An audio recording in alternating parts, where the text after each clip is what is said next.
육장 스타트업은 로또가 아니다. 비즈니스 세계에서 가장 논란이 많은 주제는 성공이 운이냐 아니면 능력이냐 하는 문제다. 성공한 사람들은 이에 대해 뭐라고 얘기할까? 성공한 사람들에 관한 글을 쓰는 성공한 작가 말콤 글래드웰은 아웃라이어에서 성공은 행운과 예기치 못한 이점들이 얽혀서 만들어진다고 말한다. 워런 버핏이 스스로를 운 좋은 정자 모임의 멤버이자 난자복권 당첨자라고 말한 것은 유명한 얘기야. 제프 베조스는 아마존의 성공이 믿기 힘든 행성의 배열 덕분이라고 말하면서 반은 운이었고 반은 타이밍이 좋았고 나머지가 머리 덕분이라고 농담을 했다. 빌 게이츠는 심지어 자신이 운이 좋아서 특정 능력들을 타고났다라고까지 말했다. 그게 정말로 가능한지는 의문이지만 말이다. 이들은 어쩌면 전략적으로 겸손을 떠는 것인지도 모른다. 하지만 여러 기업을 성공 궤도로 올려놓는 사람들이 있는 것을 보면 성공을 기회의 산물로 치부하려는 경향들은 의심해 볼 필요가 있다. 세상에는 수백만 달러짜리 기업을 여러 개 세운 사람도 수백 명이나 된다. 스티브 잡스나 잭 도시, 일론 머스크 같은 몇몇 사람은 수십억 달러짜리 회사를 여러 개 만들었다. 성공이 대부분 운에 달려 있다면 이렇게 여러 개의 사업을 성공시킨 인물들은 존재하지 않을 것이다. 트위터와 스퀘어의 창업자인 잭 도시는 2013년 1월 자신의 200만 팔로워들에게 이런 트윗을 남겼다. 성공은 결코 우연이 아니다. 답글로 달린 글들은 대부분 노골적으로 부정적인 내용이었다. 해당 트윗을 애틀랜틱에 보도한 알렉시스 매드리걸 기자는 이렇게 답했다. 성공은 결코 우연이 아니라고 말한 사람은 모두 백인 남성 백만장자들이다. 이미 성공한 사람들이 새로운 일을 하기가 더 쉬운 것은 사실이다. 인적 네트워크도 그렇고 재산도 있고 경험도 있으니까 말이다. 하지만 그 점만을 강조한다면 계획을 세워 성공했다고 말하는 사람들을 너무 쉽게 무시하는 일이 될 것이다. 이 논쟁을 객관적으로 해결할 방법은 없을까? 안타깝지만 없다. 기업은 실험 대상이 아니기 때문이다. 예를 들어 페이스북에 관해 과학적인 대답을 얻으려면 2004년으로 돌아가서 1000개의 세상을 만든 다음 각 세상마다 페이스북을 하나씩 시작해 몇 개나 성공하는지 지켜봐야 할 것이다. 하지만 이런 실험은 불가능하다.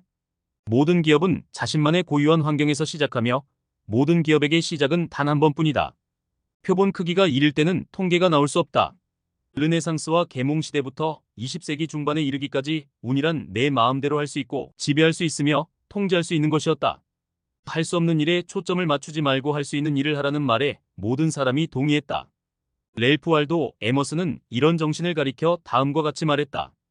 얄팍한 사람은 운을 믿고 환경을 믿는다. 강한 사람은 원인과 결과를 믿는다. 1912년 처음으로 남극에 도달한 탐험가 로알 아문센은 이렇게 말했다. 모든 것을 다 제자리에 갖춰놓은 사람에게 승리가 찾아온다. 사람들은 그것을 운이라고 부른다. 불운이 존재하지 않는다고 말한 사람은 없었다. 하지만 이전 세대들은 열심히 노력하면 자기 자신의 운을 만들 수 있다고 믿었다. 인생이 대부분 우연에 의해 결정된다고 믿는다면 이 책은 왜 읽고 있는가? 단지 복권에 당첨된 사람들의 이야기를 읽고 있다면 창업에 관해 배우는 것은 소용없는 일일 것이다. 바보들을 위한 슬롯머신 같은 책이 나온다면 어떤 부적이 좋은지, 당첨 확률이 높은 슬롯머신을 어떻게 구별하는지 말해주겠다고 주장할 수 있겠지만 결코 당첨되는 법을 알려줄 수는 없을 것이다. 빌 게이츠는 그저 지능이라는 복권에 당첨되었던 것일까?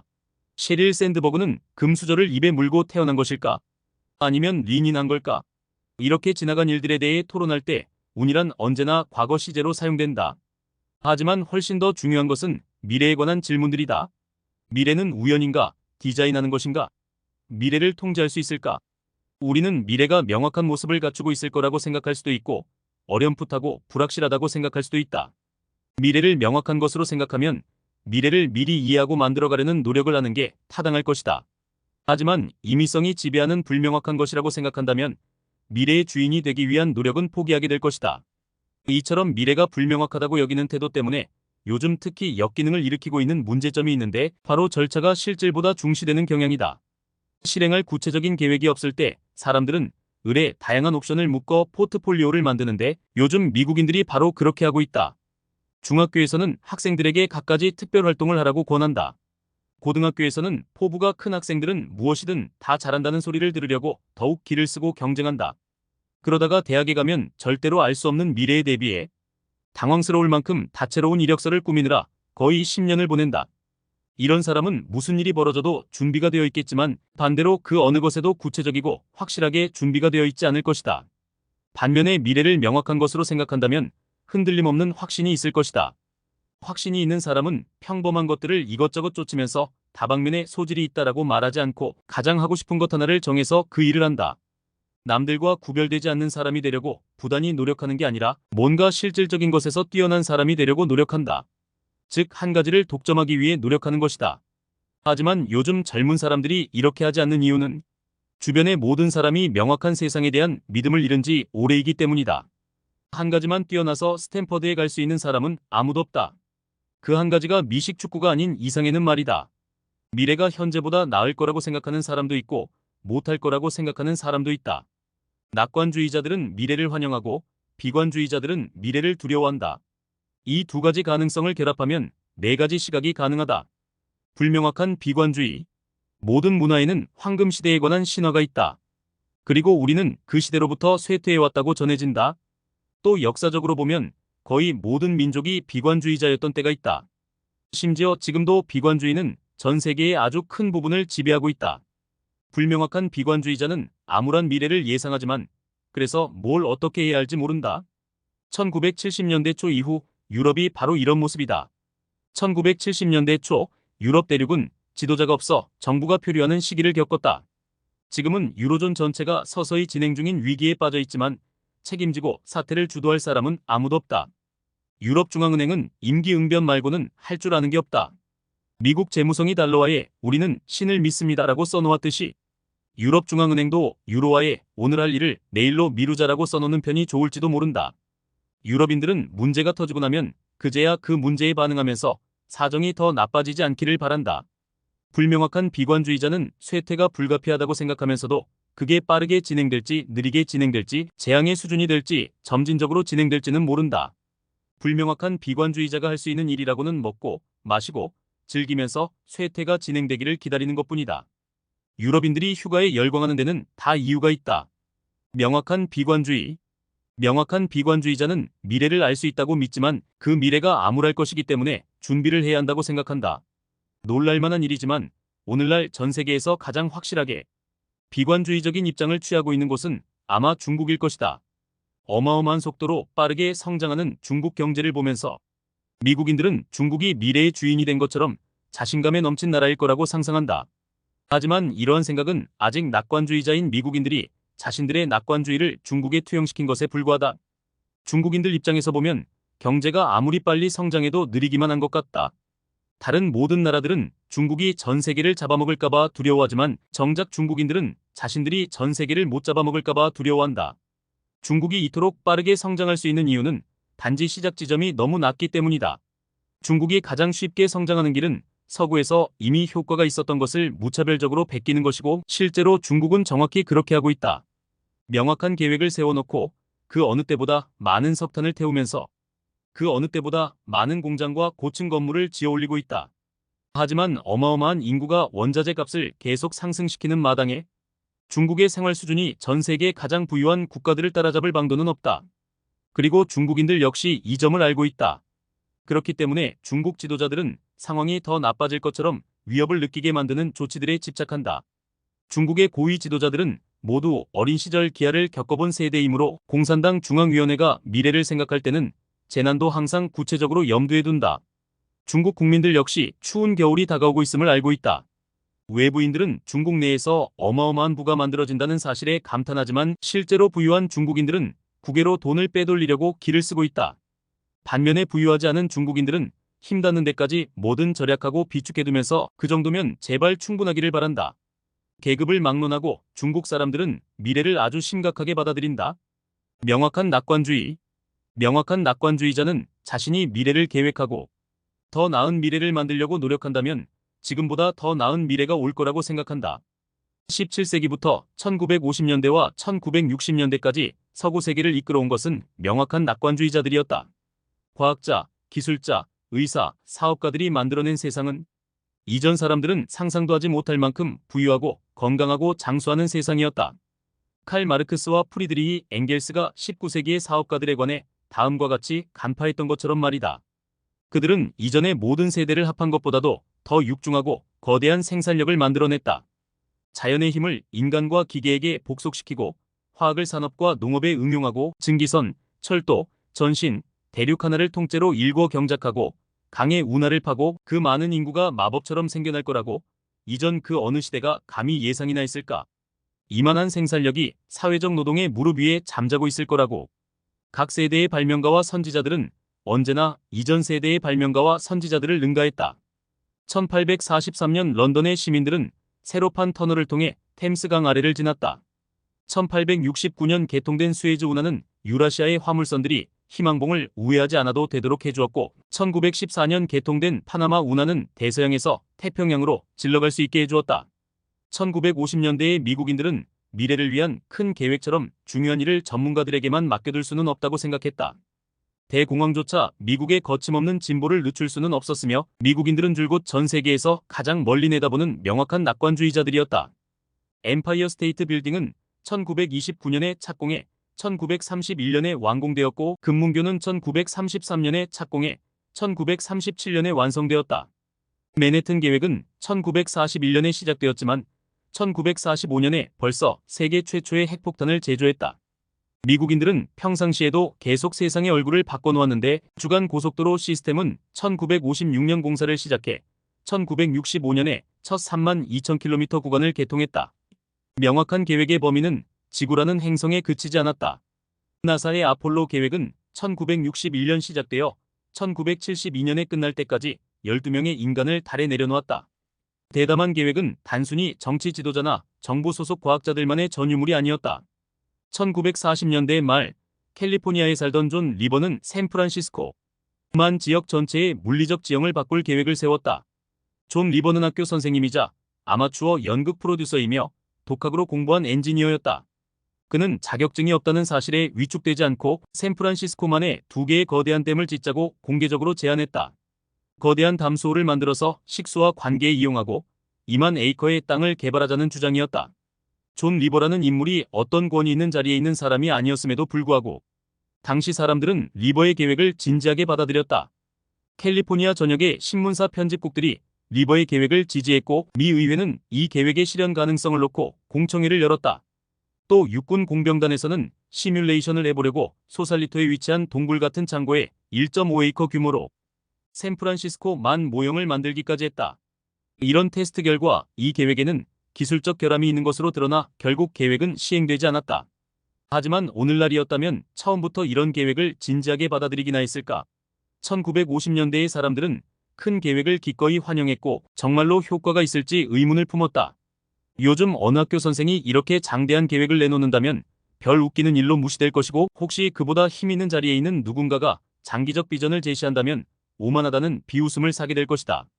아직도 소살리토에 있는 창고에 가면 샌프란시스코 만 모형을 볼 수 있지만 지금은 그저 관광객들의 눈요깃감일 뿐이다. 미래를 내다보던 큰 계획은 이제 구시대의 호기심이 되었다. 불명확한 낙관주의.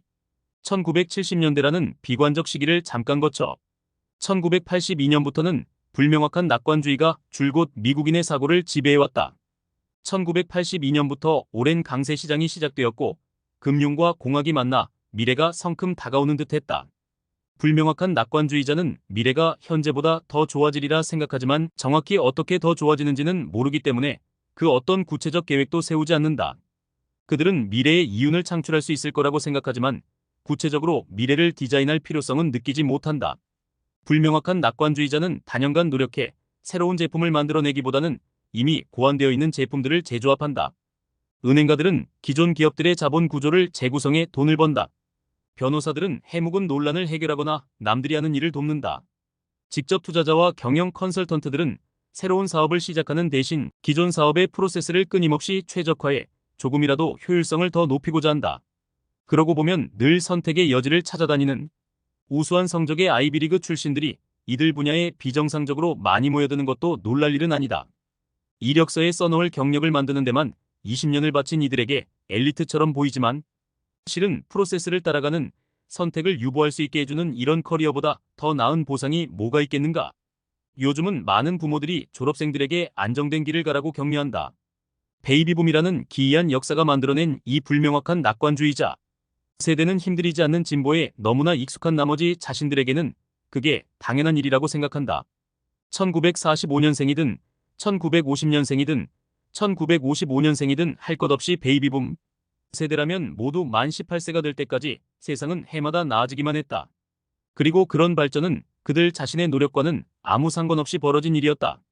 기술적 발전은 저절로 가속화되는 것처럼 보였기 때문에 베이비붐 세대는 엄청난 기대를 갖고 성장했으나 그 기술 발전을 어떻게 실현할지에 관한 구체적 계획은 없었다. 그러다가 1970년대에 기술 진보가 더뎌졌을 때 대부분의 베이비붐 세대 엘리트들을 구원해준 것은 소득 불평등의 심화였다. 부유하고 성공한 베이비붐 세대들은 어른이 되고 나서도 해마다 모든 것이 저절로 더 좋아지기만 했다. 나머지 베이비붐 세대는 뒤처졌지만 오늘날 여론을 좌우하는 부유한 베이비붐 세대들은 자신들의 순진한 낙관주의를 의심해야 할 이유를 찾을 수가 없다. 뻔히 정해져 있는 커리어가 그들 자신에게는 효과가 있었기 때문에 그런 커리어가 자녀들에게는 효과가 없으리라는 것은 상상조차 하지 못한다. 말콤 글래드웰은 빌 게이츠를 제대로 이해하려면 그의 운 좋은 개인적 환경도 이해해야 한다고 말했다. 빌 게이츠는 좋은 집안에서 자랐고 컴퓨터 실습실이 있는 사립학교를 다녔고 폴 앨런이 어릴 적 친구였다. 하지만 우리가 말콤 글래드웰을 제대로 이해하려면 글래드웰이 베이비붐 세대라는 역사적 맥락을 이해해야 한다. 베이비붐 세대가 성공한 개인에 관한 책을 쓰면 그들은 특정 개인의 환경이 갖는 힘이 우연에 의해 결정된다고 말한다. 하지만 이들은 자신들이 좋아하는 방식으로 성공을 설명하느라 더 큰 사회적 맥락을 보지 못한다. 베이비붐 세대 전체가 어릴 적부터 우연의 힘은 과대평가하고 계획의 중요성은 과소평가하도록 배웠다는 사실 말이다. 처음에 글래드웰은 자수성가한 사업가라는 대중들의 신화의 반론을 제기하려는 것처럼 보였다. 하지만 실제로 그의 설명은 한 세대의 전형적 시각을 요약해 놓은 것일 뿐이다.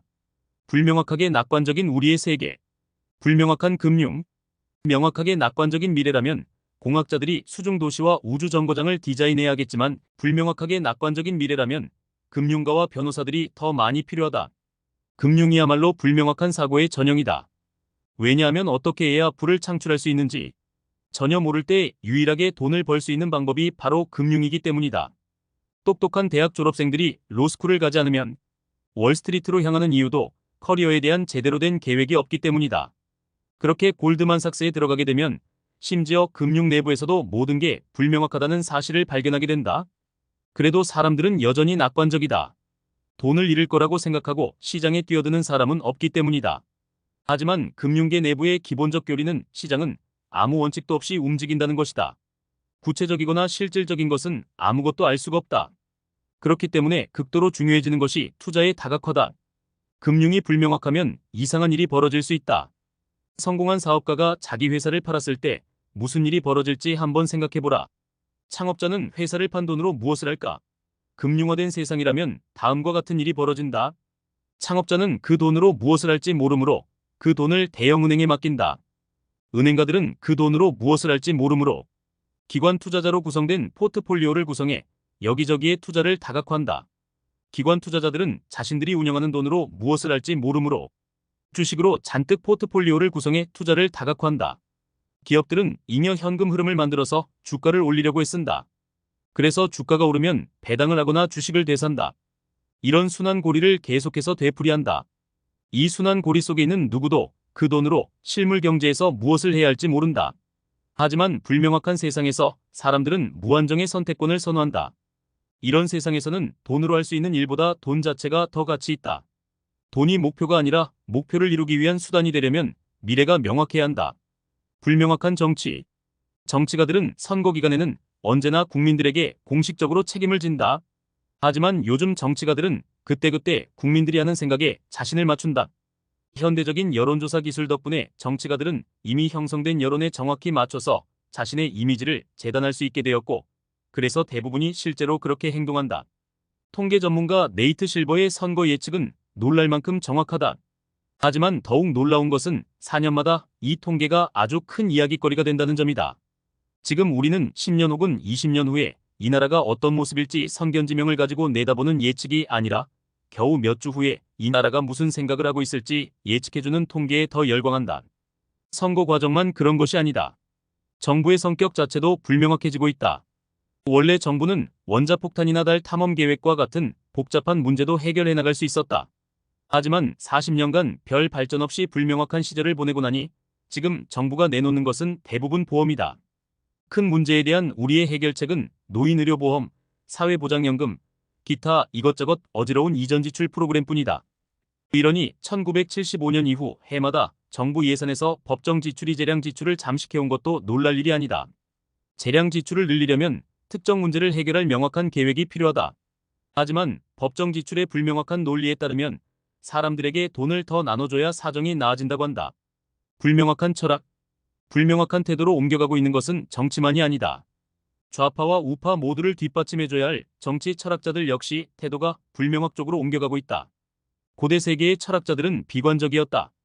플라톤, 아리스토텔레스, 에피쿠로스, 루크레티우스 등은 모두 인간의 잠재력에 엄격한 한계가 있다고 보았다. 따라서 유일하게 남는 질문은 어떻게 해야 우리의 비극적인 운명에 가장 잘 대처할 수 있는가 하는 점이었다. 반면에 현대 철학자들은 대부분 낙관적 입장을 취한다. 우파의 허버트 스펜서, 중도의 헤겔, 좌파의 마르크스에 이르기까지 19세기는 진보에 대한 믿음을 공유하고 있었다. 이들 사상가들은 물질적 진보가 인간의 삶을 근본적으로 더 나은 방향으로 바꿔놓을 거라고 기대했다. 따라서 이들은 명확한 낙관주의자들이었다. 그러다가 20세기 말이 되자 불명확한 철학자들이 전면에 나서기 시작했다. 대표적인 두 정치 사상가 존 롤스와 로버트 노직은 첨예하게 서로 대립하는 것처럼 보인다. 평등주의적 좌파의 입장을 취하는 롤스는 공정과 분배의 문제를 걱정했다. 반면에 자유방임주의적 우파의 입장을 취하는 노직은 개인의 자유를 극대화하는 데 초점을 맞췄다.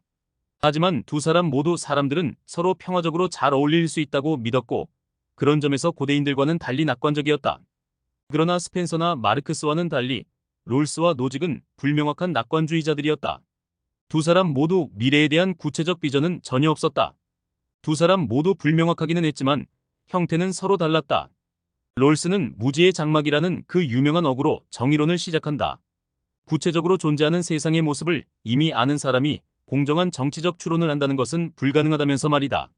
한 명 한 명 고유함을 가진 사람들과 진짜 기술이 존재하는 실제 세상을 바꾸려 하는 대신 롤스는 아주 공정한 대신 역동성은 거의 없는 본질적으로 안정된 사회를 상상했다. 반면 노직은 롤스의 패턴화된 정의의 개념에 반대했다. 노직은 자발적 변화는 무엇이든 허용되어야 한다고 보았고 강압에 의해 유지되어야 할 만큼 고귀한 사회적 패턴은 없다고 보았다. 하지만 노직 역시 좋은 사회가 어떤 것인지에 관해서는 롤스보다 더 구체적인 아이디어는 없었다. 두 사람 모두 절차에 초점을 맞췄을 뿐이다. 오늘날 우리는 좌파 마이너스 진보적 평등주의와 자유방임적 개인주의가 서로 매우 다른 것처럼 과장해서 생각하는 경향이 있다. 대부분의 사람들이 앞선 두 사람의 불명확한 태도를 공유하고 있기 때문이다. 철학에서도 정치에서도 비즈니스에서도 이제는 절차에 대해 논쟁하느라 보다 나은 미래를 위한 구체적 계획을 세우는 일은 끝없이 뒤로 미뤄진다. 불명확한 삶. 우리 조상들은 인간의 수명이 어떻게 결정되는지 알아내어 연장해 보려고 했었다. 16세기의 정복자들은 젊음의 샘을 찾아 플로리다의 정글을 헤매고 다녔고 프랜시스 베이컨은 수명 연장이 하나의 독자적인 의학 분야, 그것도 가장 고귀한 분야로 인정되어야 한다고 말했다. 1660년대에 로버트 보일은 유명한 그의 과학의 미래를 위한 소원 목록에서 생명 연장을 제일 위에 써놓았다.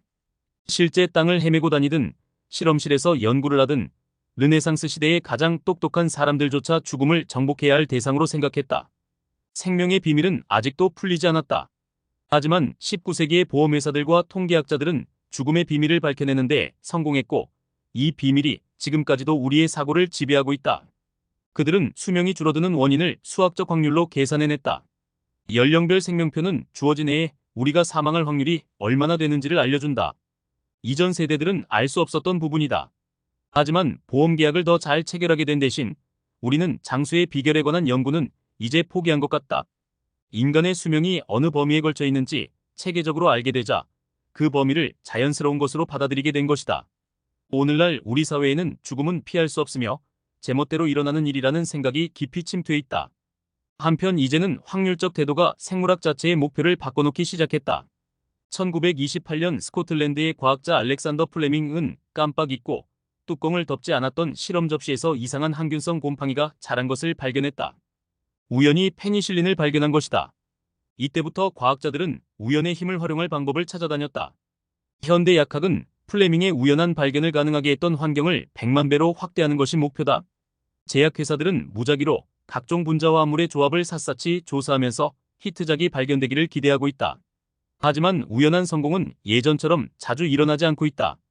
지난 200년간 극적인 발전을 거듭했던 생명공학은 최근 몇십 년 사이에 투자자들의 기대에 부응하지 못하고 있다. 무어의 법칙을 거꾸로 써놓은 이름의 법칙은 1950년 이후 9년마다 연구개발 비용 10억 달러당 승인받는 신약의 수가 절반으로 줄고 있다고 지적한다. 같은 기간 동안 IT 기술은 그 어느 때보다 빠르게 가속화된 점을 생각할 때 과연 생명공학에서도 같은 일이 일어날 수 있을지가 오늘날 큰 의문으로 남아있다. 생명공학 스타트업과 컴퓨터 소프트웨어 스타트업을 비교해보자. 생명공학 스타트업들은 극단적으로 불명확한 사고를 하는 경우다. 연구진들은 인체가 어떤 원리로 작동하는지에 관한 명확한 이론을 바탕으로 개선하는 것이 아니라 혹시나 효과가 있을까 싶은 것들을 가지고 실험을 진행한다. 생물학자들은 기본이 되는 생물학이 어렵기 때문에 그런 식으로 일을 할 수밖에 없다고 말한다.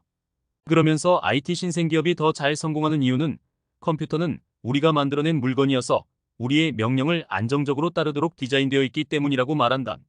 반면에 생명공학이 어려운 것은 신체는 우리가 디자인한 것이 아니고 알면 알수록 더 복잡하기 때문이라는 것이다. 하지만 의문스러운 부분은 생물학 자체가 정말로 어렵다고 해서 지금 대부분의 생명공학 스타트업들이 비즈니스에 대해 그렇게 불명확한 태도로 접근하는 것을 변명할 수 있느냐 하는 문제다.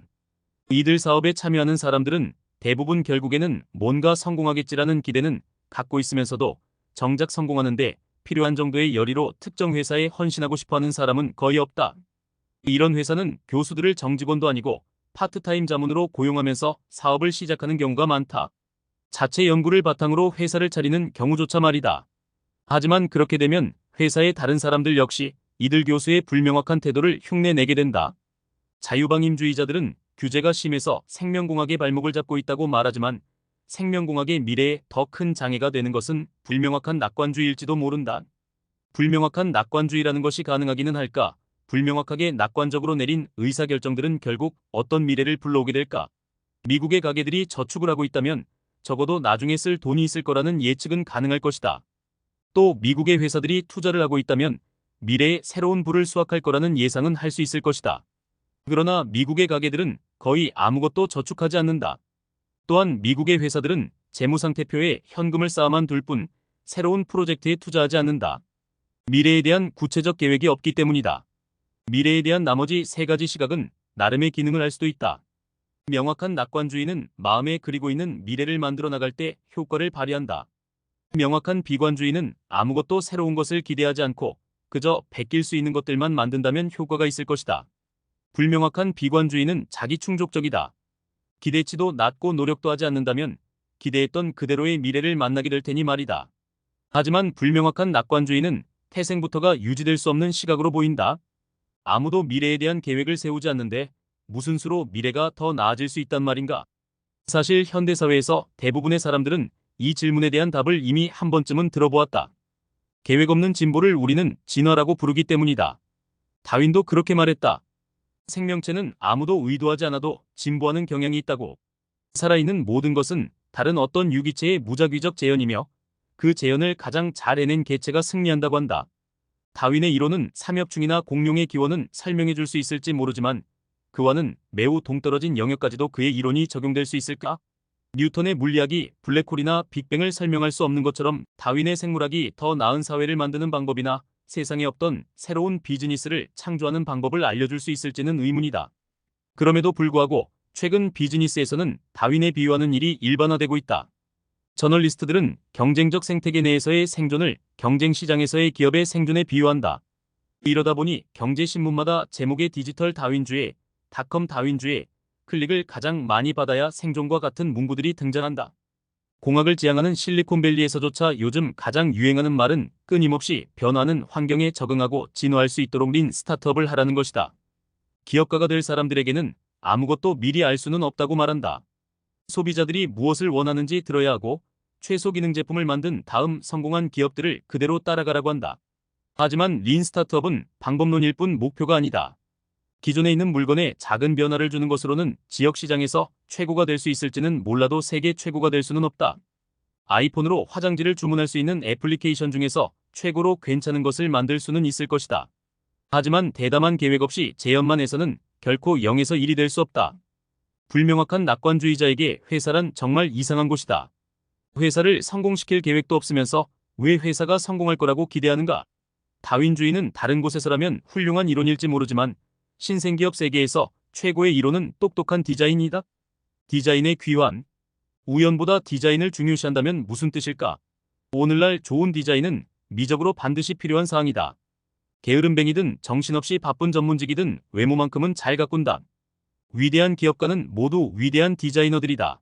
아이폰이나 맥북을 가진 사람이라면 시각적, 경험적 완벽함에 집착했던 스티브 잡스가 무엇을 만들어냈는지 느껴봤을 것이다. 하지만 잡스로부터 배워야 할 가장 중요한 교훈은 미학적인 면과는 무관하다. 잡스가 디자인한 가장 위대한 작품은 그의 사업이었다. 애플은 새로운 제품을 만들고 그 제품을 효과적으로 유통시키기 위한 명확한 장기적 계획을 상상하고 실행했다. 최소 기능 제품 따위는 안중에도 없었다. 1976년 애플을 창업한 이래 잡스는 줄곧 꼼꼼한 계획을 통해 세상을 바꿀 수 있다고 생각했다. 포커스 그룹의 말을 듣거나 다른 사람의 성공을 모방할 생각은 없었다. 우리는 불명확한 단기적 세상에 살다 보니 장기 계획은 저평가되는 경우가 많다. 2001년 10월 1세대 아이팟이 공개되었을 때 업계의 애널리스트들은 나머지 세상에 아무런 변화를 일으키지 못할 매킨토시 이용자들에게나 쓸만한 제품 정도라고 생각했다. 잡스는 아이팟을 PC 이후에 새로운 이동식 기기의 효시로 기획했지만 대부분의 사람들 눈에는 이런 비밀은 보이지 않았다. 애플의 주가 변동 차트를 본다면 이런 장기적 계획이 어떤 수확을 거뒀는지 알 수 있을 것이다. 애플의 주가 추이. 바로 이런 계획의 힘 때문에 비공개 기업의 가치를 평가하는 일은 매우 어려워진다. 대형 회사가 성공한 스타트업을 인수하려고 가격을 제시할 때 항상 너무 큰 금액을 부르거나 너무 작은 금액을 부르게 되는 것은 이 때문이다. 창업자는 회사에 대해 더 이상 구체적인 비전이 그려지지 않을 때 오직 그때만 회사를 파는데 이 경우 인수회사는 너무 큰 금액을 지불한 것이 된다. 명확하게 대담한 계획을 가진 창업자는 회사를 팔지 않는다. 이 경우는 제시 금액이 충분히 크지 않은 셈이 된다. 2006년 7월 야후가 페이스북을 10억 달러에 사겠다고 제안했을 때 나는 우리가 적어도 고려는 해봐야 한다고 생각했다. 하지만 이사회실로 걸어 들어온 마크 저커버그는 이렇게 선언했다. 자, 여러분. 오늘 회의는 그냥 형식적인 거예요. 10분도 걸리지 않을 겁니다. 여기서 팔 수는 없죠. 마크는 자신의 회사를 어디까지 발전시킬 수 있는지 알고 있었고 야후는 그렇지가 못했다. 미래가 제멋대로 펼쳐질 거라고 보는 사람들의 세상에서는 훌륭하고 명확한 계획을 가진 회사가 언제나 과소평가될 수밖에 없다. 운에 기대지 말라. 우리는 명확한 미래로 되돌아갈 수 있는 길을 찾아야 한다. 그러려면 서구 세계는 문화를 혁신하는 방법밖에 없다. 그 시작은 어디일까? 철학에서는 존 롤스가 대체되어야 할 것이다. 누가 말콤 글래드웰을 설득해서 그의 이론을 바꿔놓아야 할 것이다. 정치계의 여론 조사원들이 돌아다니지 않아야 할 것이다. 하지만 철학 교수들과 세상의 많은 글래드웰들은 정치가들에 대해서는 아무 말도 하지 않기로 입장을 확고히 정한 듯하다. 사람이 너무 많은 분야에서는 변화를 만들어내기가 극도로 어렵다. 아무리 머리가 좋고 훌륭한 의도를 가졌다고 하더라도 말이다. 신생기업을 성공시키려면 그 무엇보다 큰 노력이 필요하지만 그 노력은 완벽하게 우리 손 안에 쥐어져 있다. 기업을 세우는 일은 당신 자신의 삶뿐만 아니라 작지만 중요한 세상의 일부에 영향을 미칠 수 있는 매개체를 만드는 일이다. 그러려면 먼저 우연이라는 불공평한 폭군부터 거부해야 한다. 우리는 복권이 아니지 않은가?